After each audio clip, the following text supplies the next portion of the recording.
রাজাপুর গ্রামের মেটোপথ বিকেলবেলা রুদ্র ও সৌভিক হাঁটছে।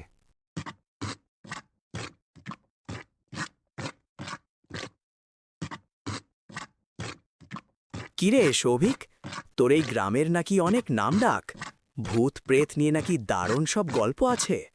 মজা করিস না রুদ্র, তুই শহরের ছেলে, এসব বুঝবি না।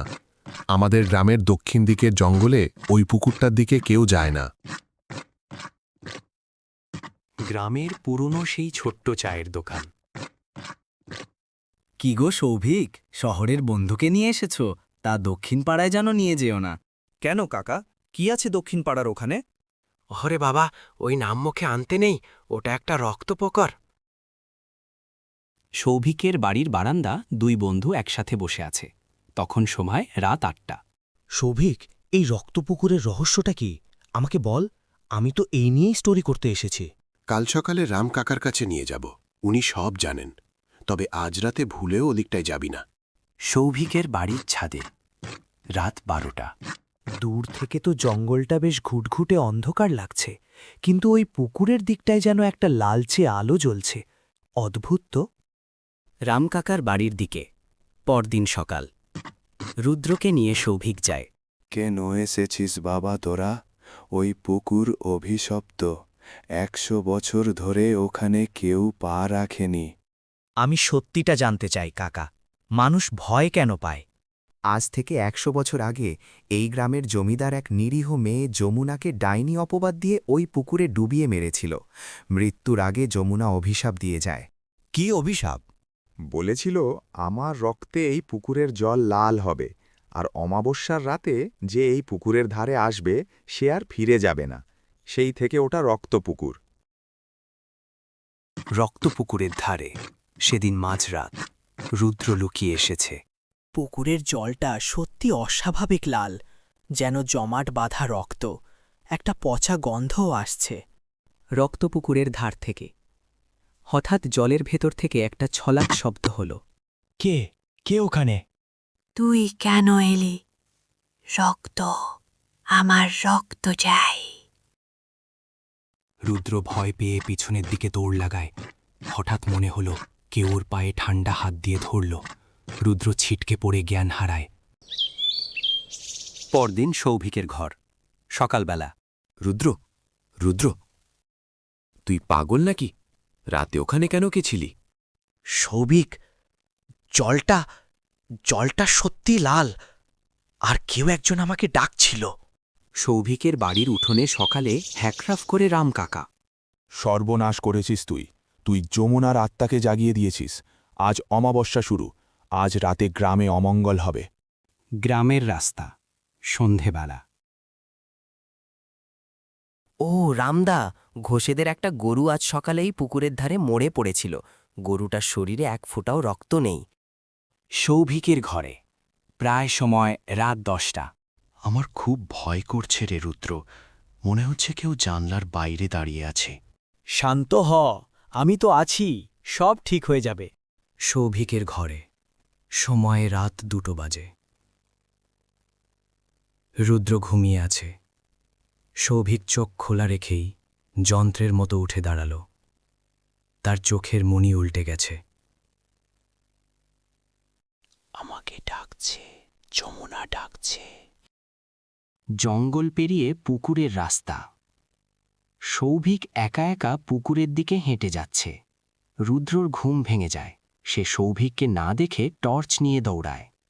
সৌভিক, দাঁড়িয়ে পড়, আর এক পাও এগোবি না।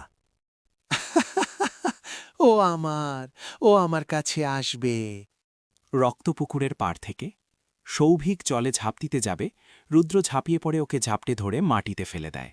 রামকাকা ও কয়েকজন গ্রামবাসী মশাল নিয়ে ছুটে আসে, রামকাকা, বাঁচান! আর সৌভিককে জোর করে বেঁধে ফেলা হয়। একে দ্রুত অঘরী বাবার কাছে নিয়ে যেতে হবে, ওর ওপর যমুনা ভর করেছে। আমি জানি তোমরা কেন এসেছ। রক্তপুকুরের তৃষ্ণা আবার জেগেছে। বাবা, আমার বন্ধুকে বাঁচান, ও তো কোনো দোষ করেনি। যমুনার আত্মা একটা রূপোর কয়েনের মধ্যে আটকে আছে। যেটা ওর লাশের সাথে ওই পুকুরের তলায় পোতা আছে। ওই কয়েনটা তুলে পুড়িয়ে ফেলতে হবে। কিন্তু বাবা, ওই পুকুরের জলে নামলে তো কেউ বাঁচে না। এই ছেলেটাকে রুদ্রকে দেখিয়ে নামতে হবে, কারণ ওই যমুনাকে প্রথম জাগিয়েছে। সৌভিক বিছানায় বাঁধা, সে অদ্ভুতভাবে গোঙাচ্ছে। আমি নাবব কাকা, আমার ভুলের জন্য সৌভিককে আমি মরতে দেব না। রক্তপুকুরের পাড়ে অমাবস্যার রাত, সময় 11:45। অঘরী বাবা যজ্ঞের আগুন জ্বেলেছেন। চারিদিকে অদ্ভুত নিস্তব্ধতা। রুদ্র, ঠিক রাত 12টায় তুই জলে ঝাঁপ দিবি। জলের নিচে একটা নীল আলো দেখতে পাবি, ওটাই কয়েন। বাবা, জলটা যেন ফুটছে বলে মনে হচ্ছে। ভয় পাস না, আমি মন্ত্র পড়ে আত্মাকে আটকে রাখব। তুই শুধু কয়েনটা নিয়ে আসবি। রক্তপুকুরের পাড়, রাত প্রায় 12টা বাজে ঘড়িতে। জয় মহাকাল, ঝাঁপ দে রুদ্রা। রুদ্র এক লাফে লাল জলের পুকুরে ঝাঁপ দেয়।